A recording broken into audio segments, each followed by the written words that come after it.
Hello friends, எல்லாருக்கும் வணக்கம். இன்றைக்கி நம்ம கிச்சனில் என்ன பார்க்க போகிறோன்னா, அக்ரஹாரத்து மோர் குழம்பு பார்க்க போகிறோம். இந்த மோர் குழம்பு இந்த கோடை வெயில் இப்போவே தை எண்டுலேயே தை கடைசியாகவே வெயில் அதிகமாக வெப்பம் நம்மளால் தாங்க முடியாத அளவுக்கு கோடை வெப்பம் தாக்குது. இன்னும் மாசி மாதமும் ஒரு 2-3 நாள் ஆயிடுச்சு. அடுத்தது பங்குனி சித்திரையில் தாங்க முடியாத வெயில் நமக்கு இருக்குது. எவ்வளோ மழை வந்ததோ அவ்வளோ வெயிலும் இருக்குது. அந்த வெயிலின் தாக்கம் நம்மளை ஏற்படுத்தாமல் இருக்க இந்த மாதிரி நான்வெஜ்ஜெல்லாம் ஒதுக்கிட்டு மோர் குழம்பு அந்த மாதிரி கொஞ்சம் நீர் சத்துள்ள பொருட்களாக நம்ம சாப்பிட கற்றுக்கோங்க. இன்றைக்கி நம்ம அதனால் மோர் குழம்பு எப்படி பண்ணுறதுன்னு காமிக்க போகிறேன். ரொம்பவே ஹெல்தியானது, கால்சியம் சக்தி நிறைஞ்ச 1 கப்பு தயிர் எடுத்துருக்கிறேன். இந்த மோர் குழம்புக்கு சவ் மீடியம் சைஸ்னால் 1 எடுத்துக்கோங்க. இல்லை ரொம்ப பெருசுனா ஒரு பாதி எடுத்துக்கோங்க. நான் 1 முழுசாகவே எடுத்திருக்கேன், மீடியம் சைஸு. இது பச்சரிசியும் 2 ஸ்பூன் பச்சரிசி, 2 ஸ்பூன் துவரம்பருப்பு நான் கொஞ்சம் பொன் வறுவலாக வறுத்து ஊற வச்சுருக்கேன். நீங்கள் நார்மலாக அப்படியே கூட ஊற வச்சுக்கலாம். துவரம்பருப்போட ஸ்மெல்லு ஒரு மாதிரி இருக்குன்றதுனால நான் 2த்தையுமே ஒன்றா போட்டு வறுத்துட்டு ஊற வச்சேன். வாசனை செம்மையாக இருக்கும், அதுக்காக தான் இந்த மாதிரி பண்ணியிருக்கேன். மற்றபடி எல்லாம் யூஸ்வலாக தாளிக்கிற பொருள், 1 துண்டு இஞ்சி இந்த அரிசியோடு சேர்த்து அரைக்கிறதுக்கு. சின்ன துண்டு தான் இஞ்சி, ஃப்ளேவருக்காக, அஜீரண கோளாறு ஏற்படக்கூடாது இல்லையா. வரமிளகாய் 2, 1 தாளிக்கவும், 1 இந்த அரிசியோட மாவு அரைக்க போகிறோம் இல்லையா, அதோட போட 1 வச்சுருக்கேன். தாளிக்கிறதுக்கு கருவேப்பிலை, கொத்தமல்லி, சீரகமும் வச்சுருக்கேன். சீரகம் தாளிக்கும் போது கொஞ்சம் இந்த அரிசியோடு சேர்த்து அரைக்க கொஞ்சம் ஹைலைட்டே பெருங்காயம்தான். கட்டி பெருங்காயம் நம்ம கொதிக்க விடும்போது எண்ணெயில் வறுத்து போட்டுட்டோம்னா செம்ம வாசனையாக இருக்கும். இவ்வளோ தான் தேவையான பொருள். யூஸ்வலாக உப்பு சேர்த்துக்க போகிறோம், கொஞ்சமாக மஞ்சள் பொடி சேர்த்துக்க போகிறோம். இவ்வளோ தான் தேவையான பொருளுங்க. இப்போ பார்த்துடலாம் எப்படி பண்ணலான்னு வாங்க. ரொம்ப பேசிட்டோம் போல். இப்போது இதை மஞ்சத்தூள் போட்டு ஒரு விசில் போட்டாலும் ஓகே, ஒரே ஒரு விசில் நம்ம போட்டுக்கலாம். ஏன்னா காய் வேகணும், சளி பிடிக்காமல் இருக்கணுன்றதுனால மஞ்சத்தூள் போட்டு நம்ம ஆவி கட்டிக்கிறோம். ஒரு விசில் போடலைனாலும் ஒரு 10 நிமிஷம் அப்படியே விசில் இல்லாமல் 5 நிமிஷம் வேக வச்சிங்கன்னா கூட போதும். இப்போ நான் ஒரு விசில் போட போகிறேன். இதை இப்போ ஸ்டவ் ஆன் பண்ணிவிட்டு கொஞ்சம் போல் தண்ணி விட்டுடுறேன். இந்த காயை சேர்த்துட்டு மஞ்சள் பொடி கொஞ்சமாக போட்டுக்கலாம். ஏன்னா அந்த காய் கோல்டு ஆகும் இல்லையா, நிறைய பேருக்கு ஒத்துக்காது. மஞ்சத்தூள் போட்டு எப்பொழுதுமே ஆவி கட்டிக்கணும், நீர் சத்துள்ள காய்னா. கொஞ்சமாக உப்பு சேர்க்குறேன். இது குழம்புக்கு தேவையான உப்பு இல்லை, இந்த காய்க்கு கொஞ்சம் அந்த கோல்டான இது எடுக்கிறதுக்காக. அப்படியே கூட நீங்கள் 5 மினிட் கொதிக்க வச்சா போதும். நான் ஒரு விசில் போடுறேன், ஏன்னா கொஞ்சம் நல்லா மசிச்சு விட்டால் குழம்பு நல்லா சூப்பராக இருக்குன்றதுனால. இப்போது க்ளோஸ் பண்ணியாச்சு. ஒரு விசில் வரத்தங்காட்டியும் அந்த ஊற வச்ச இந்த பயிரை நம்ம அரைக்க போகிறோம். துவரம் பருப்பும் பச்சரிசியும் தான் ஊற வச்சுருக்கேன். இது கூட ஒரு வரமிளகாய், கொஞ்சமாக சீரகத்தூள் கொஞ்சம் போட்டுக்கிறேன், சீரகம், முழு சீரகம் அரைக்கிறதுக்காக. கூடவே இந்த இஞ்சி துண்டையும் சேர்த்துக்கலாம். இதில் போட்டு அரைக்கலனாலும் நீங்கள் தாளிக்கும் போது தட்டி கூட இஞ்சியை போட்டுக்கலாம். நான் இதிலையே ஒன்றா சேர்த்து அரைச்சிடுறேன்.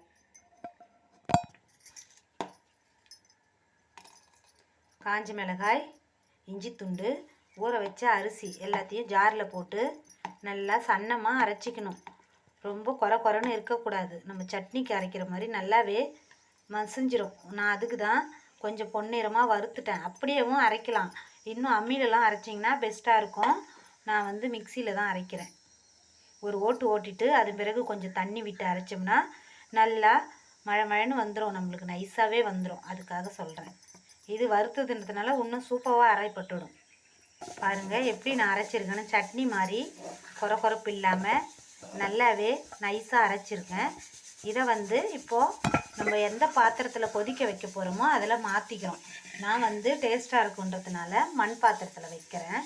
நீங்கள் வீட்டில் என்ன பாத்திரம் இருக்கோ அதில் சமைச்சிக்கோங்க. தேவையான அளவு தண்ணி வச்சுக்கோங்க. தண்ணி விட்டு கட்டி இல்லாமல் கலக்கிக்கணும். நல்லா இந்த பீட் பண்ணுறது இருந்தால் அதில் கூட பீட் பண்ணிக்கோங்க. இப்போது இதை கொதிக்க விட போகிறோம் நம்ம. பாருங்கள், அரைச்ச விழுதை இந்த மாதிரி ஒரு பாத்திரத்தில் போட்டு கட்டி இல்லாமல் கரைச்சி விட்டுடணும். கரைச்சி விட்டுட்டு நீங்கள் என்ன பாத்திரம் இருக்கோ அதில் வச்சு பண்ணுங்கள். நான் வந்து மண் பாத்திரத்தில் சமைக்கிறேன்றதுனால நீங்களும் பண்ணணும் அவசியம் இல்லை. நம்ம வீட்டில் இருக்கிற பாத்திரத்தில் தான் நம்ம பண்ண போகிறோம். இப்போது தேவையான அளவு தண்ணி விட்டு கரைச்சிட்டோம். இதை கொதிக்க வைக்க போகிறோம். சவுச்சவுமே ஒரு விசில் வரப்போ. இப்போது ஒரு விசில் வந்துருச்சு. நான் அதனால் எடுத்துட்டேன். இப்போது பாருங்கள், இதை வந்து நல்லா கட்டி இல்லாமல் நம்ம கொதிக்கிற வரைக்கும் தொழவிக்கிட்டே இருக்கணும். ஃபஸ்ட்டில் நல்லா கொஞ்சம் கிண்டிக்கிட்டே இருக்கணும். ஏன்னா கட்டி ஆகிடக்கூடாது இல்லையா? கொதி வர வரைக்கும் வராது, மோஸ்ட்லி கட்டி ஆகாது. இது கொதிச்சதும் தான் நம்ம மோர் சேர்க்க போகிறோம். மோர் குழம்போட ஸ்பெஷாலிட்டியே துவரம்பருப்பு, அரிசி, பச்சரிசி மாவு ரெண்டுத்தையும் நிறைய பேர் அப்படியே போடுவாங்க. அது வந்து பச்சை வாடை வந்து துவரம்பருப்பு அகற்றுற மாதிரி இருக்கும் நமக்கு. அதுக்கு தான் நானும் பொன்னிறமாக வறுத்துட்டு ஊற வச்சேன். செம்ம வாசனையாக இருக்கும். இது ரொம்பவே நான் சொல்ல புரியாது. நீங்கள் செஞ்சு பாருங்கள், அப்போது எனக்கு கமெண்ட் பண்ணுவீங்க கண்டிப்பாக. என்னோடய வீடியோவை ஃபஸ்ட் டைம் பார்க்குறீங்கன்னா சப்ஸ்கிரைப் பண்ணிக்கோங்க. இல்லை மீண்டும் மீண்டும் நீங்கள் சமைக்கிறது நல்லா இருந்தால் ஒரு லைக் பண்ணுங்கள். எதுனா குறைகள் இருந்தாலும் கமெண்ட் பண்ணுங்கள். இல்லை நெகட்டிவோ பாசிட்டிவோ ஆனால் கமெண்ட் கண்டிப்பாக பண்ணுங்கள். இப்போது இது வந்து கொதி வரட்டும். தேவையான உப்பு சேர்த்துக்கலாம்.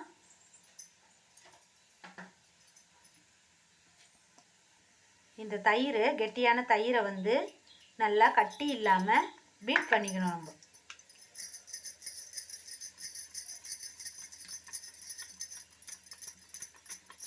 ஏன்னா அது கொதித்து வந்ததும் அதில் இதெல்லாம் சேர்க்க போகிறோம் இல்லையா? கட்டி இல்லாமல் நல்லா பீட் பண்ணிக்கணும். இது வீட்டிலையே கிடைக்கிற தயிர்.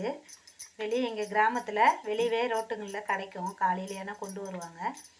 கிடைக்காதவங்க பாக்கெட் தயிரே யூஸ் பண்ணிக்கோங்க. ஆனால் தயிரில் வந்து நிறையவே கால்சியம் இருக்குது, நீர்ச்சத்தும் நிறைய இருக்குது. நமக்கு தயிரில் இருக்கிற பாக்டீரியா வந்து நமக்கு அவ்வளோ நன்மைகள் செய்யும்னு சொல்லுவாங்க.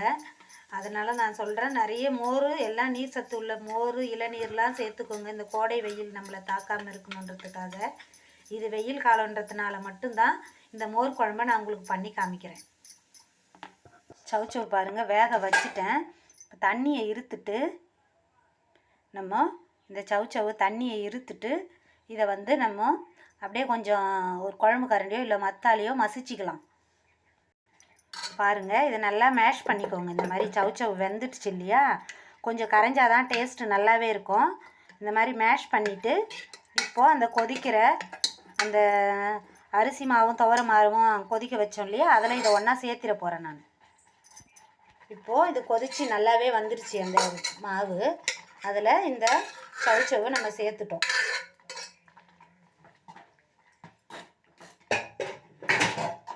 இவ்வளோதான். ஏன்னா அது வெந்ததுனால எவ்வளோ அழகாக இருக்குது பாருங்கள். இப்போ இதில் மோர் வந்து நல்லா தண்ணியாக பீட் பண்ணி வச்சுருக்கிற மோரை இதில் நம்ம சேர்க்க போகிறோம். கெட்டியாக வேணுன்றவங்க கெட்டியாக சேர்த்துக்கோங்க, தண்ணியாக வேணுன்றவங்க தண்ணியாக சேர்த்துக்கலாம். நான் கொஞ்சம் தண்ணி சேர்த்தே தான் சேர்க்குறேன். ஏன்னா சாதத்தோடு இது பண்ணலாம், இல்லை டிஃபனுக்கு கூட நீங்கள் இதை தொட்டுக்கலாம். ஒரு டைம் தோசையோடு தொட்டு சாப்பிட்டு பாருங்கள், விடவே மாட்டீங்க நீங்கள் இதெல்லாம். இப்போது இந்த மோரையும் இதில் சேர்த்துடுறேன் நான். இந்த மோர் குழம்பு எனக்கு ரொம்பவே பிடிக்கும். உங்களுக்கெல்லாம் பிடிச்சிருந்தா எனக்கு ஒரு கமெண்ட் பண்ணுங்கள். இப்போது எல்லாம் சேர்ந்து நல்லாவே பாருங்கள், மோர் குழம்பு ரெடி ஆகிடுச்சு. இப்போ தாளிப்பு பண்ணணும் நம்ம. இதுக்கு தாளிச்சிட்டோம்னா சுவையான மோர் ஊற்றிட்டு ரொம்ப நேரம் கொதிக்க வரக்கூடாது. கொஞ்சம் ஒரு 2 மினிட்ஸ் கொதித்தாலே போதும். ஃபைனலாக தாளிச்சிட்டோம்னா முடிஞ்சிடுது. நம்ம இந்த மீன் இதெல்லாம் சாப்பிட்றோம் இல்லையா? எண்ணெயை விட இந்த வெய்ய நாளில் இதில் அவ்வளோ சக்திகள் இருக்குது. இந்த மாதிரி மோர் குழம்பு பண்ணுங்க நீங்களும். இப்போது இது கொதி வந்துடுது. மண் பாத்திரன்றதுனால உள்ளவே கொதிக்குது. இப்போது பேன் வச்சு தாளிக்க போகிறேன். கொஞ்சமாக நல்லெண்ணெய் விட்டுக்கலாம். இப்போ பாருங்கள், கொஞ்சமாக ஆயில் போட்டு கடுகு சேர்த்துடலாம். கடுகு உளுத்தம்பருப்பு சேர்த்தே நான் போடுறேன். கடுகு கலவையாக விற்கிது இல்லையா? நம்ம வீட்டில் வெறும் கடுகு வைக்கக்கூடாது டப்பாவில். 2 உளுந்தாவது சேர்த்து வைக்கணும். கடுகு, கடலைப்பருப்பு, உளுத்தம்பருப்பு கலந்து வச்சிட்டோம்னா தாளிக்கிறதுக்கு ரொம்பவே ஈஸியாக இருக்கும். வெறும் கடுகு வீட்டில் ஒன்றா வைக்கவே கூடாது. நம்ம அதுவே நம்மளுக்கு தோஷத்தை ஏற்படுத்தும்னு சொல்லுவாங்க. பெருங்காயம் பொடி பண்ணி வச்சுருக்கேன். தூள் பெருங்காயம் இருந்தால் போட்டிங்கன்னா நல்லாயிருக்கும். நான் கட்டி பெருங்காயம் யூஸ் பண்ணுறதுனால அதை போட்டுட்டேன். அப்படியே கொஞ்சமாக சீரகம், முழு சீரகம் தான் சேர்க்கிறேன். காஞ்ச மிளகாய் வந்து பாருங்கள், காம்பை கிள்ளிட்டு சின்ன சின்னதாக ஒரு 3 மிளகாய் சேர்த்துக்கிறேன். இது ஏன்னா கொஞ்சம் தானே, அதனால் இதை வந்து நம்ம இதோடு சேர்த்துடுறோம். இது கூடவே இந்த கிள்ளி வச்ச கருவேப்பிலை, கொத்தமல்லி எல்லாம் போட்டு தாளிச்சாச்சு. இப்போது இந்த தாளிப்பை எடுத்து இந்த கொதிச்ச மோர் குழம்போடு நம்ம சேர்த்துடுறோம். சேர்த்துட்டு பாருங்கள், மோர் குழம்பு பார்க்கவே எவ்வளோ அருமையாக அழகாக இருக்குன்னு. மோர் குழம்பு தயாராகிடுச்சு. இது ஒரு சூடான சாதத்தோட ஒரு கொஞ்சமாக ஏதோ ஒரு பொரியல் வச்சு நம்ம சாதம் சாப்பிட்டோன்னா அமிர்தமாக இருக்கும். நம்ம இந்த மாதிரி சாப்பாடெலாம் நம்ம சாப்பிட்டிங்கன்னா உடம்புக்கும் நல்லது. நம்ம பாரம்பரிய உணவு இதெல்லாம் தான் நம்மளுக்கு. நம்ம இதெல்லாம் மிஸ் பண்ணிடுறோம். மோர் குழம்பு நிறைய பேர் வைக்க தெரியாதுன்றீங்க.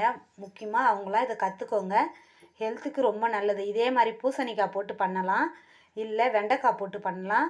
நான் சவுச்சவ் இருந்தது, சவுச்சவ் போட்டு பண்ணி காமிச்சிருக்கேன் உங்களுக்கு. பூசணிக்காய் போட்டு பண்ணிங்கனாலும் மணமாக இருக்கும், வீடே மணக்கும். இப்போது இந்த மோர் குழம்பு எங்கள் வீட்டில் ரொம்பவே வாசமாக இருக்குது. எனக்கு இன்றைக்கி சண்டே மோர் குழம்பு சாதம் தான் ஃபஸ்ட்டு லஞ்சு எடுத்துக்க போகிறேன் நான். ஓகே, பாய் பாய் ஃப்ரெண்ட்ஸ். எல்லோரும் என் சேனலுக்கு சப்ஸ்கிரைப் பண்ணுங்கள். Bye friends.